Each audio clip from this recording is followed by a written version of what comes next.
Assalamualaikum warahmatullahi wabarakatuh. Saya Uswatun Hasana, NIM 1903 111100039. Di sini saya akan menjawab soal ujian tengah semester mata kuliah manajemen sumber daya manusia. Soal yang pertama yaitu pengaruh hubungan dari karakter, kompetensi, dan kepemimpinan terhadap manajemen sumber daya manusia. Pengaruh dan hubungan kepemimpinan, kompetensi, dan karakter sebuah manajemen sumber daya manusia yaitu kepemimpinan merupakan salah satu sifat atau karakter seseorang dalam upaya untuk membina dan menggerakkan seseorang atau kelompok orang dalam beberapa organisasi untuk bersedia mewujudkan tujuan dari sebuah perusahaan. Jadi apabila kepemimpinan dan kompetensi yang dimiliki oleh karyawan yang baik, maka akan menimbulkan manajemen sumber daya yang baik pula. Kedua yaitu jelaskan dan contoh penerapan metode yang digunakan dari perencanaan, desain, dan analisis jabatan dalam manajemen sumber daya manusia. Metode perencanaan sumber daya manusia yang dikenal atas metode non-ilmiah dan ilmiah. Metode non-ilmiahnya diartikan bahwa perencanaan sumber daya manusia hanya didasarkan pada pengalaman, imajinasi, dan perkiraan dari perancangannya saja. Dan metode ilmiah diartikan bahwa PSDM ini dilakukan berdasarkan atas hasil analisis dari data, informasi, dan peramalan. Metode desain jabatan dibagi menjadi 4, yaitu simplikasi pekerjaan atau suatu metode job design yang mengarah pada sebuah pekerjaan yang sangat terplelisasi atau dibagi menjadi kecil-kecil.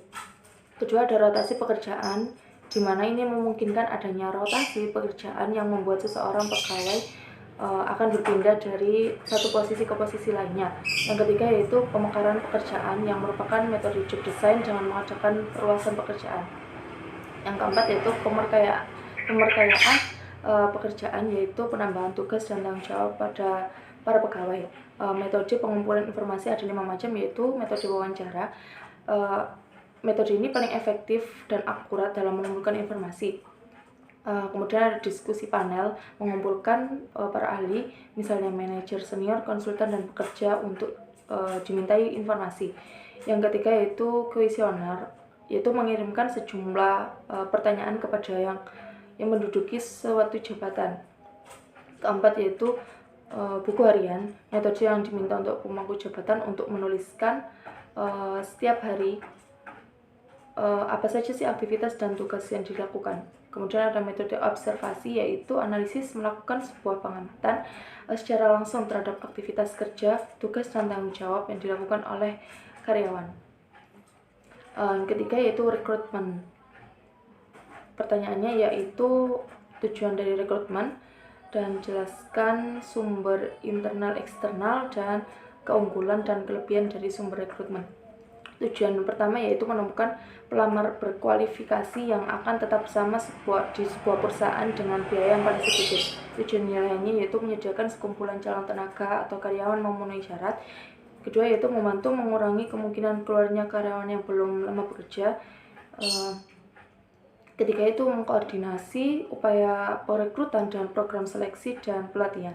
Sumber internal rekrutmen yaitu metode tertutup yang meminta manajer untuk mengajukan suatu karyawan yang akan dipromosikan atau dirotasi, dan metode terbuka yang mengumumkan jabatan yang lowongan lewat iklan internal perusahaan. Kalau sumber rekrutmen eksternal itu perusahaan yang berasal dari luar lingkungan perusahaan. Dimasukkan tersebut dapat berupa perusahaan penyedia tenaga kerja, masyarakat umum, dan lembaga pendidikan dan pemerintahan.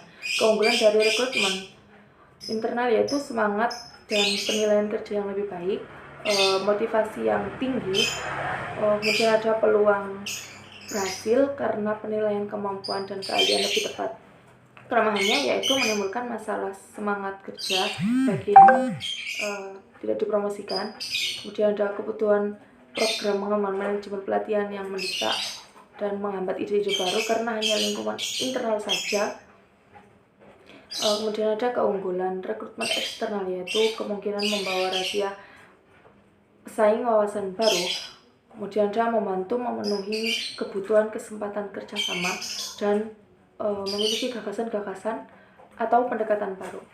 Kelemahannya yaitu kemungkinan besar memilih orang yang tidak cocok akan menimbulkan sebuah masalah dalam sebuah perusahaan.